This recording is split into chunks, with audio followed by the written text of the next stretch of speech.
Boa tarde, pessoal. Essa é a aula de Filosofia do Direito, aula 19, a terceira parte do conceito de lei.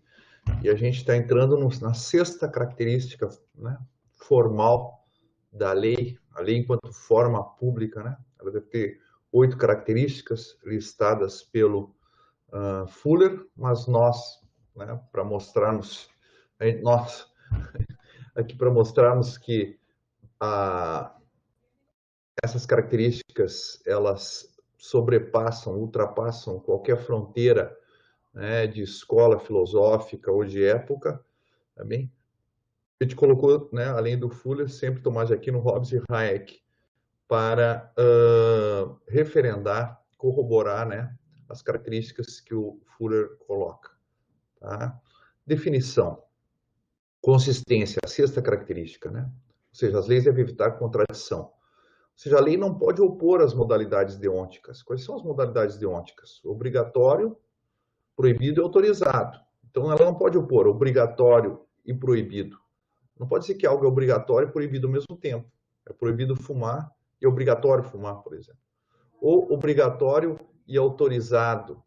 Nossa, o serviço militar é obrigatório, não é que a pessoa está autorizada a fazer o serviço militar ou não. Ou autorizado e proibido. A pessoa não pode ser autorizada e proibida em relação à mesma ação.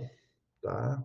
Então, por imprimir uma direção dotada de sentido ao esforço humano, o ordenamento jurídico não pode exigir comportamentos contraditórios.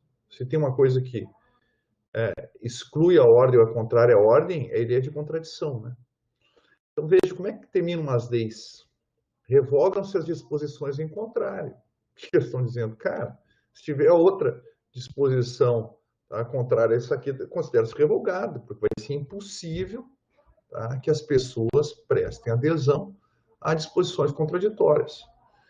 É uma expressão que mostra a necessidade de imprimir uma direção unívoca à conduta. Tá? Um legislador que torna um ato X lícito e ilícito na mesma lei não está impondo nenhum dever. Cara. Como legislador empenhado em ordenar a conduta, ele não está prescrevendo nada. Estão entendendo? Não é que eu discordo, não é que eu acho que a lei é injusta. Não é lei. O cara que diz assim, ó, é obrigatório pagar até sexta. Você está autorizado a pagar até sexta, não está dizendo nada. Tá? Ou é proibido andar a mais de 80 km por hora e você está autorizado a andar a mais de 80 km por hora, não está dizendo nada. Não é que eu estou discordando da lei, ela é contraditória. Tá? Não há nada para discordar dela. Tomás de Aquino. A lei é certa regra e medida dos atos, segundo a qual alguém é levado a agir ou apartar-se da ação. Eu dei a minha interpretação aqui, São Tomás de Aquino, puxando a brasa para o meu assado aqui, né? Eu peguei essa expressão, agir ou apartar-se da ação. Tá? Bom, ali não pode, é uma medida dos atos que não pode obrigar a pessoa a agir e apartar-se da ação no mesmo caso, tá? No mesmo momento, no mesmo instante. Não, ou a respeito da mesma matéria. Ou leva a agir, ou abster-se da ação. Mas não as duas coisas. Tá bem? Hobbes. Hobbes diz assim: subsiste a dúvida sobre a quanto aquele cuja razão deve ser aceite como lei. Né? A razão de quem faz a lei na sociedade. E ele diz: não pode tratar-se de nenhuma razão privada, porque nesse caso haveria tantas contradições nas leis como há nas escolas. Não pode a razão de uma determinada corrente filosófica. Tá? Porque aí você tem várias correntes filosóficas, você vai entender isso completamente contraditórias. E veja, ele está dizendo, isso é o mal. Portanto, o que faz a lei é a razão do Estado e seus comandos, é o soberano. E sendo o Estado em seu representante uma só pessoa, não é fácil surgir qualquer contradição nas leis. A gente sabe que não é bem assim, né? E quando tal acontece, a mesma razão é capaz, por interpretação ou alteração, de eliminar a contradição. Mas ele está dizendo, olha, não dá para tolerar a contradição nas leis. Tá? A lei é um elemento, é um fator de ordem. Tá? Hayek. Devemos julgar normas particulares pela sua consistência com todas as normas reconhecidas do sistema. Cara, se ela contradiz alguma norma, bom, aí você tem que usar aqueles critérios, né? Como é que é a lei de introdução às normas do direito brasileiro, né? A lei posterior revoga a anterior, a lei geral revoga, a lei especial revoga a lei geral. Tá? A consistência nesse contexto significa que as normas servem à mesma ordem abstrata de ações e evitam conflitos entre as pessoas que as observam. Cara, não tem mais de uma ordem, né? Tá? Se, ou seja, o que significa dizer não há ordem na sociedade. Tá? Se as leis, né, elas se contradizem entre si. Elas têm que ser consistentes, ou seja, evitar a contradição. O exemplo do Fuller é a lei que autorizava o fiscal a entrar no estabelecimento comercial e, ao mesmo tempo, impunha a autorização ao dono do estabelecimento. Está autorizado a entrar, o fiscal pode entrar. Né? Ele está autorizado. E a mesma lei diz assim, não, o dono do estabelecimento tem que autorizar. Isso acabou nos tribunais, né? Nesse sentido, lembrando também tem aquele problema de você transferir, né, a legislação, mas as contradições nas leis terão que ser resolvidas. Ou seja, como o direito ao empreendimento de ordenar a vida em sociedade, o judiciário também está a serviço desse empreendimento. Então, se o legislador não faz bem o trabalho dele, o legislador vai, né, às vezes o judiciário vai ter que arrematar. Esperamos que não criando tipos penais, né, como dizem, como se colocou aqui o exemplo do juiz Gorsuch na Suprema Corte, né? Princípios. A direção dada pelos princípios é contraditória, não é isso? Quanto mais liberdade de expressão, menor o respeito pela imagem, e vice-versa. Tá? Então, se tem algo que é contraditório no ordenamento jurídico, são esses princípios, né, que têm que ser balanceados, né? Eles se opõem. Não, é difícil de ver como é que eles podem gerar ordem, senão através de uma lei que faça essa ponderação. Né? Estabilidade, a sétima característica. Né? A definição do Fuller, as regras não devem ser mudadas frequentemente. Tomás de Aquino. A própria mudança da lei tem em si mesma um certo prejuízo do bem comum, porque quando se muda a lei, diminui a força coercitiva da mesma, enquanto se abole o costume. O que torna a lei efetiva? O costume, a prática das pessoas de acatarem a lei e seguirem os seus dispositivos. Mas quando eu altero a lei, eu estou prescindindo, né, desse costume. Tá? Eu estou abrindo mão dessa força. Né? A lei já estava amparada na praxis social. Agora não está mais. A nova lei não está amparada ainda. Assim, nunca se deve mudar a lei humana, a não ser que compense o bem comum tanto quanto a mudança lhe subtraiu. Tá? Então, aqui, né, claro, uma sociedade do século XIII um pouco mais estável. Mas eles assim, cara, se vai mudar uma lei, tem que compensar muito, porque um leve acréscimo de bem-estar da sociedade não compensa a ausência de ordem que a mudança de lei vai ocasionar. Tá? Porque a gente não sabe se ela será internalizada pela prática da sociedade ou não.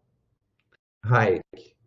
As leis aplicam-se ou deveriam aplicar-se a períodos bastante longos, de modo que torna impossível saber se auxiliarão a certas pessoas mais do que outras. A estabilidade também tem a ver com a imparcialidade, né? Se eu disser, não, vale para a semana que vem, né, ou só vale por 1 ano ou 2 anos, eu vou saber quem vai beneficiar. Mas uma lei que tem um prazo de validade indefinido, eu não sei quem ela vai beneficiar no futuro. Tá? Congruência, 8ª característica. Esse é o estándar mais importante, a congruência, né, entre as normas emanadas pelo Estado, as leis e o próprio comportamento estatal. Esse é o estándar mais importante, expressa o próprio ideal do rule of law. Então, diz o Fuller, publicando uma lei, a autoridade não dá simplesmente uma diretiva ao cidadão, mas ele impõe a si mesma uma lei que limita seus poderes no que diz respeito a uma esfera particular da conduta humana. Cara, com essa frase aqui, o Fuller sepulta a nossa ideia, né, que se tivesse que colocar numa imagem, a nossa ideia vertical da lei, em que um soberano lá de cima despeja uma lei sobre o cidadão súdito lá embaixo. Não é assim. Tá? Como se a lei dissesse respeito só àquele que recebe a lei. Um comando sim, né? Faça isso. Não está limitando a pessoa, o comandante, digamos. Mas uma lei limita o legislador. Tá? Um Estado, um governante que faz uma lei, ele se autolimita. Se você coloca assim, né, a aula vai começar às 8 da manhã, e o professor que disse que a aula ia começar às 8 da manhã, se limitou. A partir de agora, a aula começa às 8 da manhã. Ele limitou a si mesmo. Ali é como uma promessa. A promessa sempre é uma autolimitação. Tá? Manter em existência um sistema jurídico depende da realização de responsabilidades interdependentes, da autoridade em relação ao cidadão e do cidadão em relação à autoridade. Tá? Ou seja, ambos têm responsabilidade em tornar efetivo o ordenamento jurídico. Tá? O próprio Estado conformando o seu comportamento às leis que ele mesmo editou, e o cidadão também. Se o cidadão não guiar, não reger o seu comportamento pela lei, não vai gerar ordem na sociedade. Se o Estado também não fizer isso, também não vai gerar ordem na sociedade. E o Fuller coloca uma coisa de muito bom senso, ele diz assim, se o cidadão soubesse de antemão que a autoridade, ao tratar com ele, não levará em consideração as regras por ela mesma proclamadas, ele teria um escasso incentivo a obedecê-las. Se o professor disser a aula começa às 8 e começar a chegar sempre às 8h30, quem é que vai chegar às 8? Ninguém. Vai todo mundo chegar às 8h30. Tá?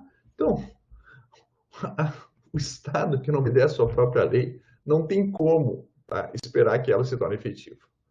A publicação de regras claramente traz consigo, diz o Fuller, o significado social, segundo a qual quem faz as regras respeitará as regras que ele mesmo criou. Está entendendo? Isso faz parte do conceito de lei. Não é disponível por parte do legislador. Tá? O legislador pode dar um conteúdo à lei, mas a forma da lei, isso é do modo de vida republicano. Tá? Isso é conceitual. Isso é querer viver numa comunidade de livres e iguais. Tá bem? A verdadeira essência do rule of law é que, ao agir sobre o cidadão, uma autoridade aplicará com plena fidelidade as regras previamente proclamadas como as regras que devem ser seguidas pelo cidadão e que determinam seus direitos e seus deveres. Essa é a essência do rule of law. Se quiserem, o Estado de Direito, né? O império do direito, a regência do direito. Uma autoridade vai aplicar com plena fidelidade as regras que ela mesma emanou. Tá? Essas são as regras que devem ser seguidas pelo cidadão e que determinam seus direitos e seus deveres. E ele diz, se o rule of law não significa isso, então não significa nada. Tá? Se o judiciário do Estado não aplica a lei do Estado, então não tem rule of law. Não tem Estado de Direito. Se o Estado de Direito não significa isso, boa frase do Fuller, né? Então não significa nada. Tomás de Aquino. Todos os seres humanos devem estar sujeitos à lei humana.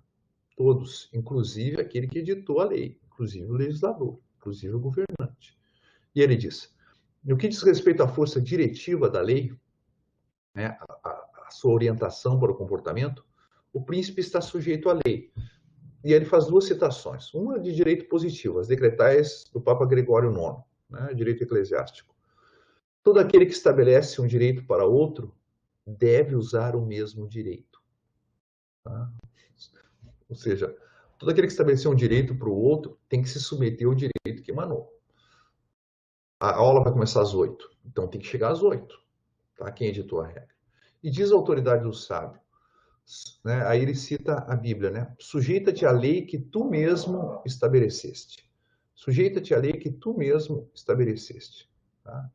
Então, tem uma autoridade aqui teológica, né? Hobbes. Os governantes devem ter o cuidado de não sancionar obliquamente pelas suas ações o que diretamente proíbem pelas leis. Né? Os exemplos dos príncipes são e sempre foram, para quem os vê, mais fortes com motivos para a ação do que as próprias leis. De novo, né? O que leva um cidadão a obedecer à lei?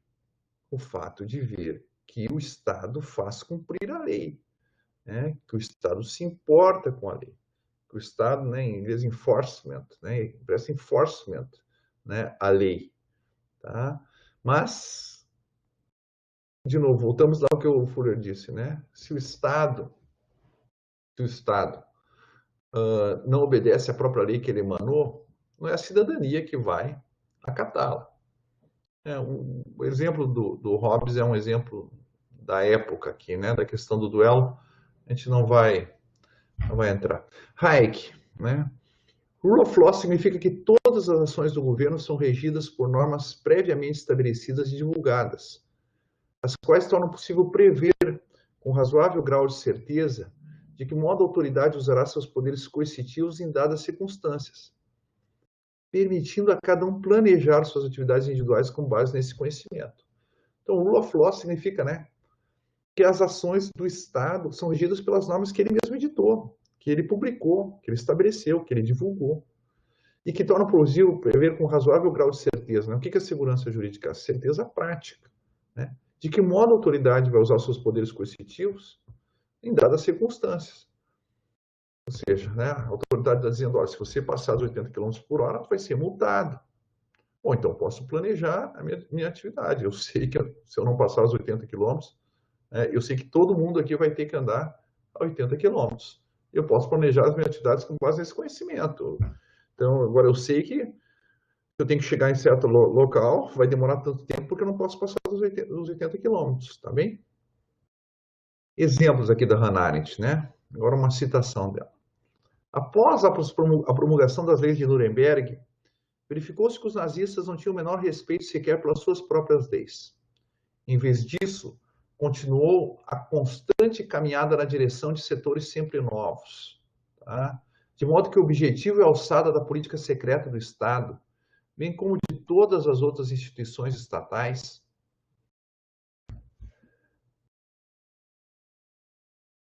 ou partidárias criadas pelos nazistas, não podiam ser definidas pelas leis e normas que as regiam. Quem irá para o campo de concentração? Os judeus.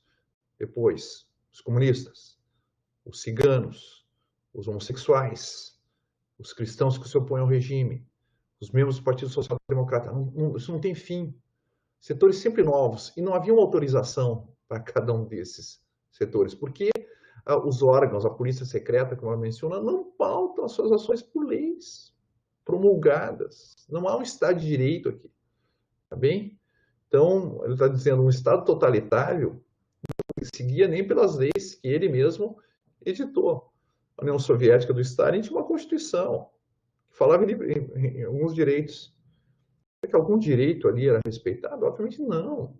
Nenhum setor do Estado se guiava pelo direito. Tá? Nos processos de Moscou, se você é acusado, vai ser morto. Tá? Ninguém vai... O fato de você morrer ou não, o fato de o réu ser executado ou não tem nada a ver com o crime que ele tenha cometido. Tem a ver com o interesse do partido. Bem?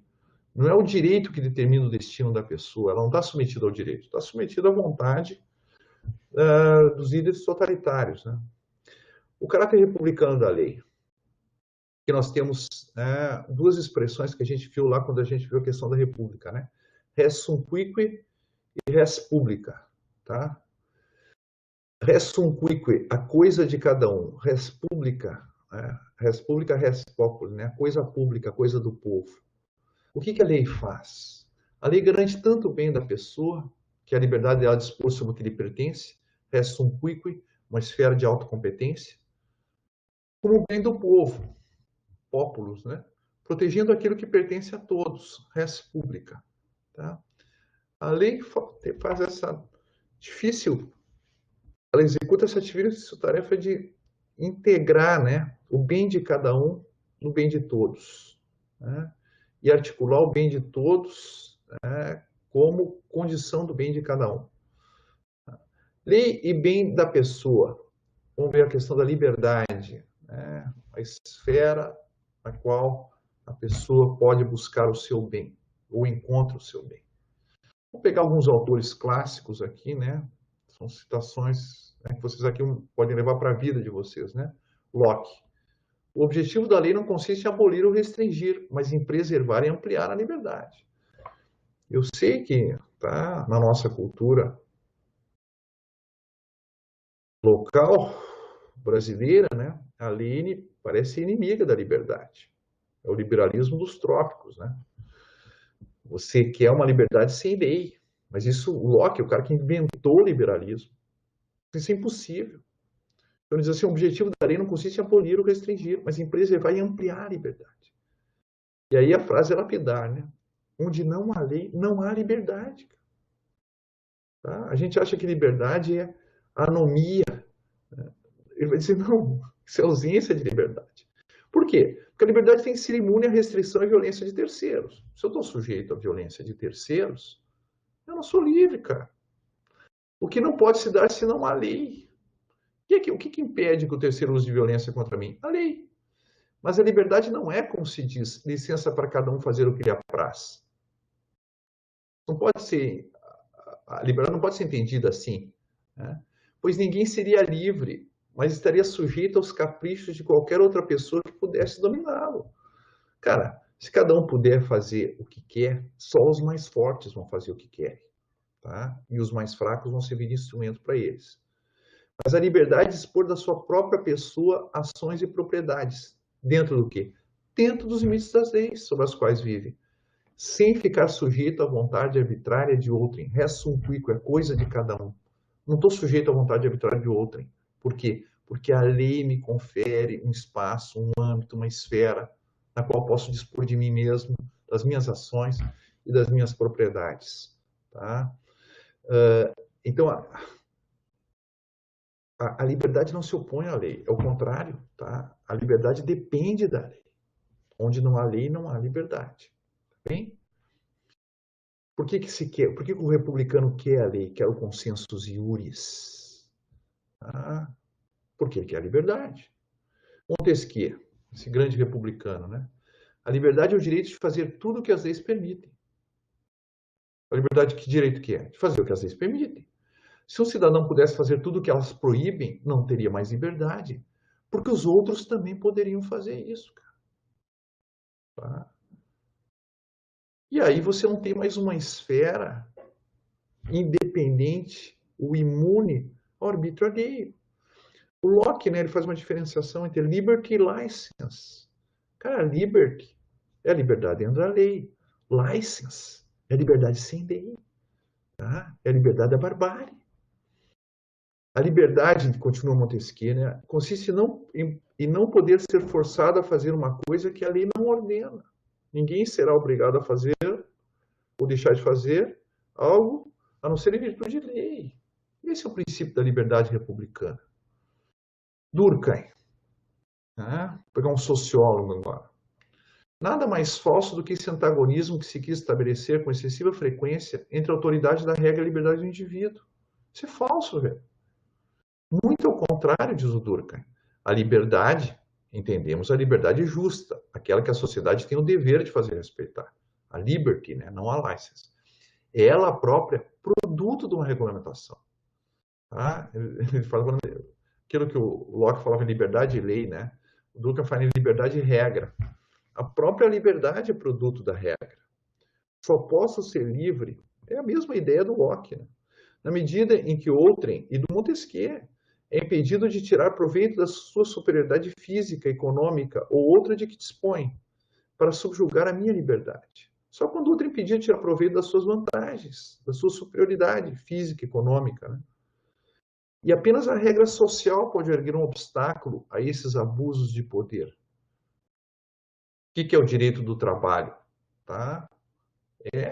Todo direito do trabalho é a ideia de que o empregador não pode abusar da sua superioridade econômica. Ele tem que restringir a sua superioridade econômica. Se você disser num contexto de assimetria de forças, olha, a liberdade é cada um fazer o que quer, cara, alguns vão fazer o que querem, outros não vão fazer. Sem liberdade não há lei. Mas então agora vamos ver também a lei e o bem do povo. Né? Para o bem de cada um, a lei é fundamental. Mas para o bem do povo também. Vamos ver Rousseau e Hegel. Né? Rousseau diz o seguinte: os compromissos que nos ligam ao corpo social só são obrigatórios por serem mútuos. Fascinante isso. Tá? Só há dever em relação a outrem se o outrem tem dever em relação a mim. Tá bem? Por isso, né, que todos esses regimes, por exemplo, de apartheid ou de segregação racial, como tinha no sul dos Estados Unidos, a pessoa não tinha obrigação, ela era obrigada, né? Os membros, os afro-americanos, que eram sujeitos a por exemplo, né, o caso de Montgomery, né, da Rosa Parks, de deixar os assentos na frente do ônibus para os brancos, cara, não é obrigatório. Por quê? Porque não pode ser, porque os compromissos não são mútuos. Eu tenho um dever em relação aos brancos, os brancos não têm um dever em relação a mim. Então, os compromissos que nos ligam ao grupo social, aquilo que se apresenta para nós como direito positivo, como lei, só pode ser obrigatório por ser mútuo. E tal é sua natureza que, ao cumpri-los, não se pode trabalhar por outrem sem também trabalhar para si mesmo. Estou me sacrificando por causa da lei. Não, cara. Se a lei estabelece deveres para todos, tá? Você está se beneficiando também. Tá? Quando você obedece à lei, você está criando um lugar melhor para se viver. Eu já mencionei aqui para vocês, né? Da pessoa que migrou dizendo, olha, migrei para esse outro país, Singapura, porque aqui tem lei e ordem, o Brasil não tem lei e ordem. Tá? Então, se cada um de nós, tá, cumprisse o direito, né, é impossível que eu não esteja trabalhando para mim também. Tá? Porque ao beneficiar a sociedade, eu tenho agora como exigir que outros, né, me beneficiem. Ao beneficiar os outros, não tem como não beneficiar a mim mesmo. A ordem, ela trabalha com dever universal, ela trabalha em função do bem comum. Tá? É curioso, né? Às vezes a pessoa não tem muita adesão ao direito aqui e migra e começa a ter adesão ao direito no próprio país onde migrou. Cara, torna o Brasil um país melhor. Tá? Aqui você não pode se furtar aos deveres comuns, tá bem? Hegel, a lei é o critério pelo qual se distingue os falsos irmãos e os falsos amigos do povo. Fascinante, né? Cara, não são proclamações grandiloquentes, tá? Mesmo valores como segurança, tá? Ou desenvolvimento, né? Etc., né? Igualdade. A lei é o critério que distingue os falsos irmãos e os falsos amigos do povo, tá? Porque a lei protege a res pública. A lei diz respeito à coisa pública. Não se pode trabalhar por outro sem também trabalhar para si mesmo, na medida que você integra a coisa pública. E se o governante, né, hoje a gente tem falado em populismo, né, a pedra de toque do populismo de esquerda e direita é essa, a relação com a lei. Se o cara quer falar do povo fora da lei, lembra que a gente estudou lá, né? Não existe povo fora da lei. O povo fora da lei é o óculos, é a massa. Tá? A gente estudou quando viu a questão da república, né? E continuou Hegel, o ódio à lei, ao direito determinado legalmente, é o critério pelo qual o fanatismo, a imbecilidade e a hipocrisia das boas intenções se revelam e se fazem reconhecer infalivelmente o que eles são, seja qual for a vestimenta com que querem se adornar. Não adianta, cara. O ódio, né, a lei, ou é sinal de fanatismo, fundamentalismo moral, né, o cara já viu a verdade e passa por cima da lei, né, invocando sabe-se lá o quê, qualquer tipo de valor neoconstitucionalista, princípios, coisa que o vale. A imbecilidade, tá, que não consegue ver o caráter essencial da lei para uma vida republicana, e a hipocrisia das boas intenções. Né? Ou seja, a pessoa quer apresentar uma boa intenção, mas é hipócrita, né? Não é verdadeira. Tá? Porque não há um bem que possa ser realizado na sociedade fora da lei. Tá? Considerações finais. É uma frase do Demóstenes, o grande orador ateniense. Né? A força é privilégio de poucos, o poder, a riqueza, o saber, né, excessivo ou desmesurado, tá, o saber técnico, a força, é privilégio de poucos, enquanto a lei pertence a todos. Né? O que nos vincula, o que nos torna uma comunidade, né? Existe, né, a justiça política para aqueles que estão sob a lei. A lei pertence a todos. É com a lei que eu adentro a esfera pública. É a lei que cria um espaço no qual eu posso me encontrar com os demais. O uso da força, o uso da violência, o uso do poder, o uso da riqueza, né? ou de um tipo de saber monopolizado, isso aí não cria a coisa do povo, né? Não é construtor da res pública, é algo que destrói a república. E com isso, pessoal, a gente encerra a última aula sobre o conceito